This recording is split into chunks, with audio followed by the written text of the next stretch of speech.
This is an architectural change in the way software is built and developed and maintained. We have teams now that own a microservice. It's a reusable piece of software that can be used in a different cloud native function. It might be a logging utility, or it might be a call processing utility. And then it has hardened interfaces. It can be security patched, upgraded independently of others. And possibly the most important is it can be scaled out independently. Welcome back to the Teams Insider podcast. This week we have Mark Cobbold, who's Vice President of Product Management at Ribbon. Mark has a long history in our space at Nortel, then Genband, and now Ribbon. And he takes us through what Ribbon are doing with the new approach to cloud architectures and cloud native software in telco. So that might be on public cloud, that might be on private cloud. You might well know Ribbon as a large physical SBC provider, but they've really been innovating in the cloud space. And Mark talks us through what's happening in telcos and also in enterprise. So many thanks to Mark for taking the time to jump on the podcast, and many thanks to Ribbon for all their support as well. On with the show. Hi everybody, welcome back to the podcast. Excited for this one. This has been a few months in the making. Mark and I have been at various shows together over the last 6 months or so, and excited to get into his role at Ribbon as Vice President of Product Management, and also what Ribbon are doing with kind of their approach to cloud architecture. First off, Mark, welcome to the show. Thanks, Tom. Thanks for having me. Awesome. No, thanks for coming on. So I'm really keen to get into what you're doing at the moment. But first off, you've got quite an illustrious history in our space. You've got Nortel, you've got Genband, and now Ribbon. Can you just give us a little bit of the journey story as to how we got here? Sure. Way back, I started in customer support, and then I moved into R&D at Bell Northern Research years and years ago. In wireless, I did wireless software development.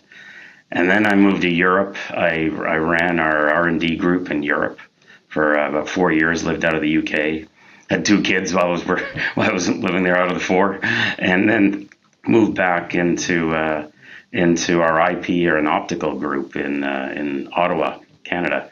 And I ran R&D for some of our optical transmission products.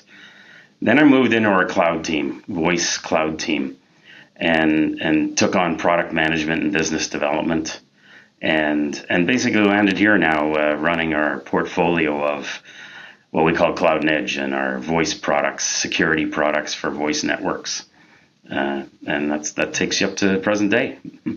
Awesome. And loads of people will know Ribbon for like traditional physical gateways from edge physical gateways that I've deployed quite a lot of into the big chunky carrier stuff. But talk us through this whole kind of cloud native approach and cloud native journey. What's that mean?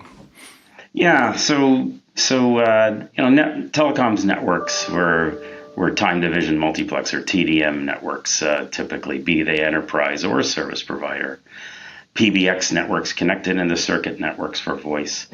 And as things have evolved, the networks have gone from physical network deployments where they have gateways and soft switches and PBXs to virtualized software. This is various virtualization platforms. And now evolving from there is really a more automated approach with a fully cloud native operations model. And this seems to be a big focus of Ribbon at the moment. You were quite early on with things like Kubernetes, Docker, microservices. Like you've been doing this for a while now. Yeah, we've been investing quite heavily in cloud native software to help our customers drive down operations costs, improve software velocity, and improve the security of the networks too. Very important. Growing trend in networks today is you need to secure your networks. There are a lot of security threats out there, and it's a growing problem as time marches on too. So we've had a strong emphasis on innovation and automation of continuous integration and continuous deployment pipelines. So we've got working in deployment or in production networks now both mostly in service provider, and now the enterprises are really transitioning. And when we talk about these things like containerization and cloud, like my mind, and I'm guessing a lot of people's mind, immediately jump to large-scale public cloud, to your Azures, your AWS, your GCPs. How does that play with this, and how does that play with the carriers? Are they running it on public cloud? Are they running it on private clouds? How's that work? Yeah, I know a lot of the connotation is it's public cloud, but really cloud means more than just public cloud. Many carriers and enterprises run private clouds, have their own infrastructure, and so a cloud native deployment can mean in a private network, a private data center, or a public cloud network, or a hybrid, and it really depends on the situation and the business needs. You may want to expand internationally. It may be easier to expand in a public cloud to get started. Then you may want to consolidate. There may be regulatory reasons you need to build a private cloud as well, or solve some of those challenges in a public cloud. It really depends on that business need, how rapidly you're expanding, maybe outside your own data center footprint, or then consolidating maybe. And do you see customers doing a mix of all of the above, depending on their use cases, or do they tend to stick to one type or the other type? Different organizations have different business drivers to select which is a public cloud deployment, and often what we've seen with many of our customers, they might need to expand rapidly in multiple countries. And that can often be easier in a public cloud deployment. So we've built our products so they're flexible, and they can be repatriated back into a private cloud later, or a hybrid scenario where there's a bit of both in the network. You might have a core network in a core country, and then expand in a public cloud in a satellite country. And what does manageability look like there? Is that they're run the same management, they're different, they're isolated? What does that look like? Say I've got some on-prem and some private cloud, some public cloud. What does that look like? Yeah, we try to make that whole experience look as common as possible in that CI/CD, or that continuous integration, continuous deployment pipeline. So you use the various automation tools. We have test automation tools. These are common tools that work with the private cloud solution or the public cloud solution. And really these tool sets are really coming from the IT domain, and we're adapting them into the telecom domain. So there's a skill set that's being built up on the IT side of the industry. And that same skill set's portable onto telecoms networks now. And that's really interesting, because obviously I kind of crossed the boundaries of those worlds, like things like CI/CD and Kubernetes and containerization. I feel like dare I throw a slur at my telephony friends? Like traditionally, like continuous patching and development and keeping things up to date. Often it was like, we've got it working, now we're going to patch it once a year. But that's not, like you mentioned this, it's not really the world anymore, is it? No, and there's many drivers. The complexity of the networks is growing as time marches on. It becomes harder and harder to upgrade the software, and the longer you're on the old software, sometimes it feels like it might be easier for a while, but you're really creating a deficit in the future that gets very hard to dig your way out of, and the security threats, NIST, the organization that publishes known security vulnerabilities. There are 30,000 a year that are coming out on various across the industry, and you gotta keep up to date with these, or you can have serious critical security vulnerabilities in your network. And how does that play down to like the enterprise customer? Does this apply to them, even if they're deploying, there are a few thousand seats potentially at some of your, I know you scale to all directions, but does this same technology apply there? Yes, it does. Many of our products and the industry standards are using Red Hat Linux, operating systems that are public domain. And these have security vulnerabilities that need to be addressed, or these can be attack points in your network for hackers to enter your network and then maybe get at more valuable pieces, or get into user data and the ability to crack into critical systems. So if let's say somebody listening might be in a mid-sized enterprise, traditionally they've had physical SBCs, maybe gateways / SBCs. What does the journey look like for them to get into this kind of new world of more cloud native, virtual containerized? What's the journey look like?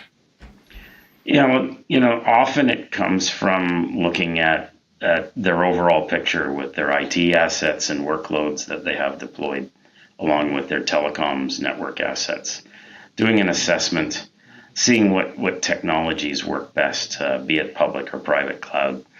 Some of the platforms available out there. We support numerous platforms, Red Hat OpenShift, for example, AWS, others. Then we typically then work with customers to show them some of the tool sets, like our test automation.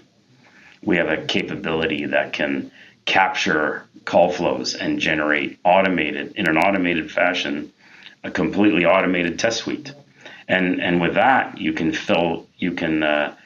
build that into a pipeline, and we can start trials and build confidence with the teams working on these technologies and helping them support their users in a transition.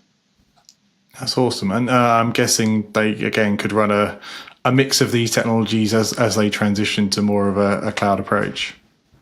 Yeah, absolutely. Many of the networks would interoperate.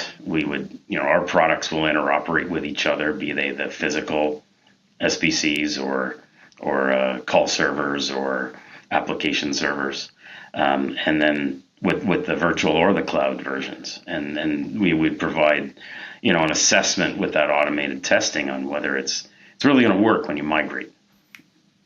Yeah, the testing, we did actually a separate podcast on the whole testing platform, and you can kind of copy and test theoretical config changes, can't you? And prove they're going to work, or prove what the impact is. It's really quite impressive how accurate the testing can get.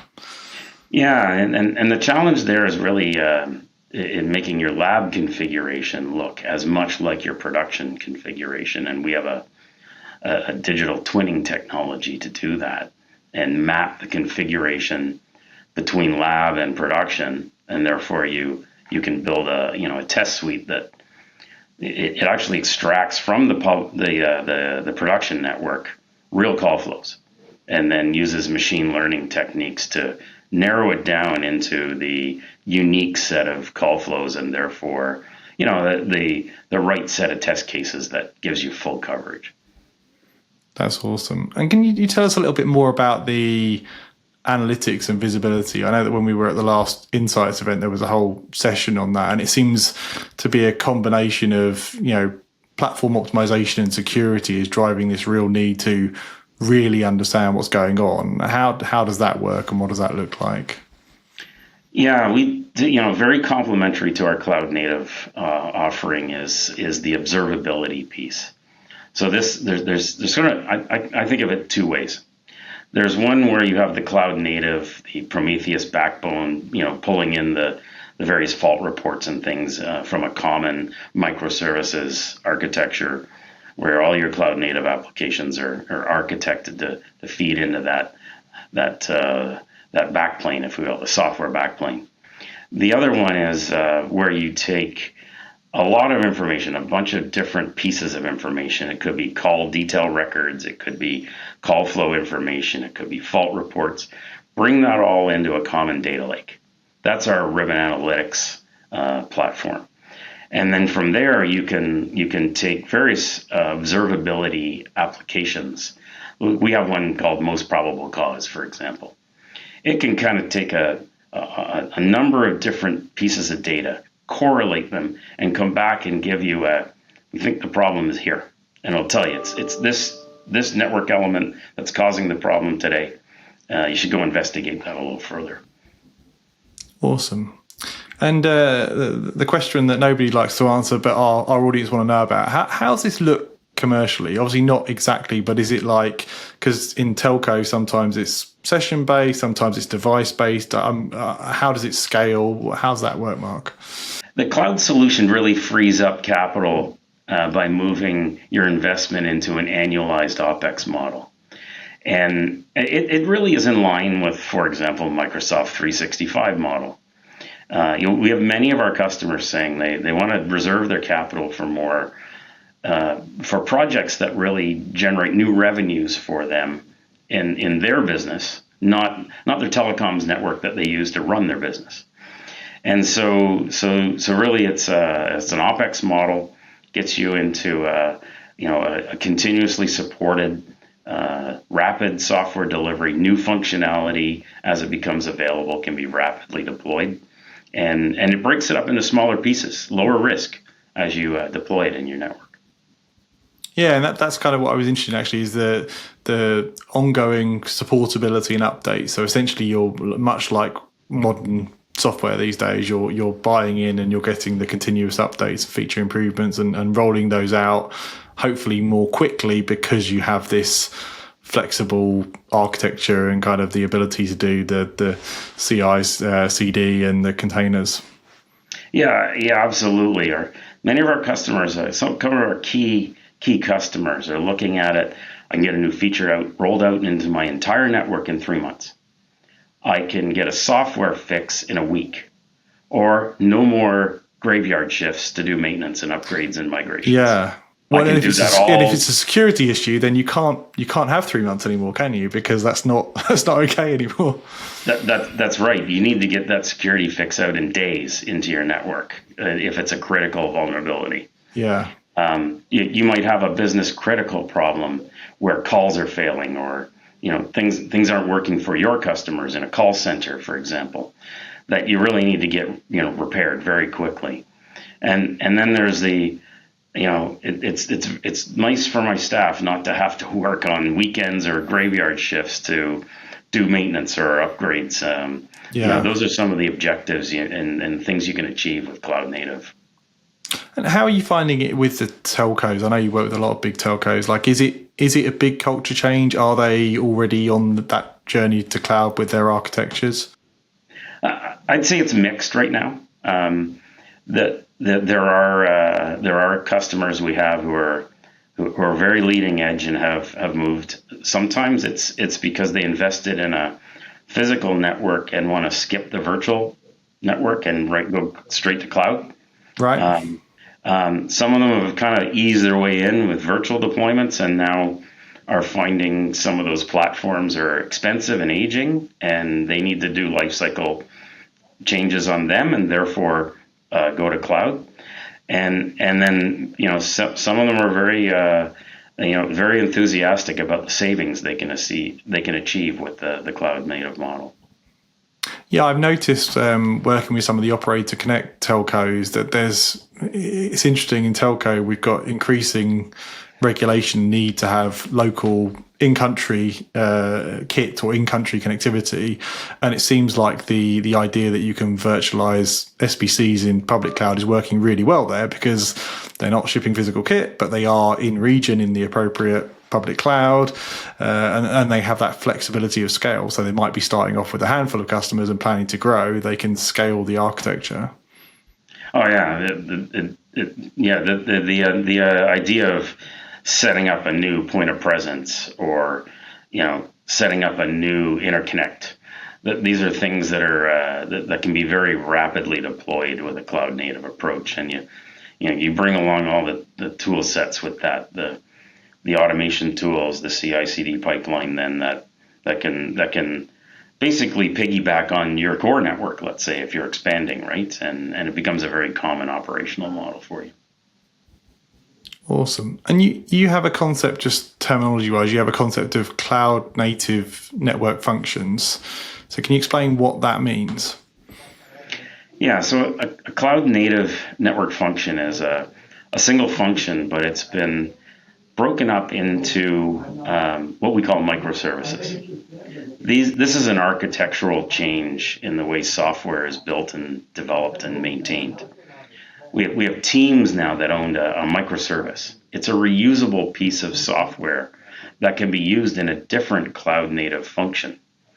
It might be a logging utility, or it might be a call processing utility. And then it has hardened interfaces. It can be security patched, upgraded independently of others. And possibly the most important is it can be scaled out independently. So that function requires more capacity, or it requires a variable capacity through the course of a day. It can be quite friendly. The overall application, the overall solution can be quite friendly on the usage of resources on your network, freeing them up at other times for other workloads on your network. So it gives you that flexibility of they're available when they're needed, but not sitting there doing nothing when they're not. That's right. Yeah, and Kubernetes really is the way we're seeing that achieved. In virtual, the orchestrators it never really got that all to work. There was a lot of angst in getting an orchestrator to scale out a VNF and scale it back, and so many of our customers. Well, I remember our first gen of doing this stuff virtually. Basically, we fixed the cores to the devices, and it was technically virtual, but like it's the same with all the Skype servers the first time, or Link servers way back we did that. Like it was virtualized, but it was one-to-one hardware essentially at the start. Yeah, bingo, and the orchestration with the various VNF servers, we call them the virtual network functions. It never really achieved that scale in, scale out, scalability, flexibility, and lifecycle management efficiency that Kubernetes does. It seems to be just a natively good at doing that lifecycle management and the scaling functions. That's awesome. And you guys obviously offer this as software, but you also run cloud service for some of your customers. Are you using the virtualized technology inside of your own service offering? Yeah, we as an example, we have our Call Trust solution. It runs in AWS, and it uses all cloud native components. We have a CI/CD pipeline, and we deploy fix updates, security updates, everything into our cloud solution. We eat our we eat our own or we use our own technology for that. Yeah. It's either dog food or champagne, depending on what you're. Yeah. Oh, that's awesome. I appreciate you giving us an insight there. Again, like it's there's a whole. I got a lot from the sessions at the Ribbon events of how much of this has moved on to, again, some of the more modern approaches to cloud technology and cloud architecture and containerization. It's really exciting to see the kind of progression in that space.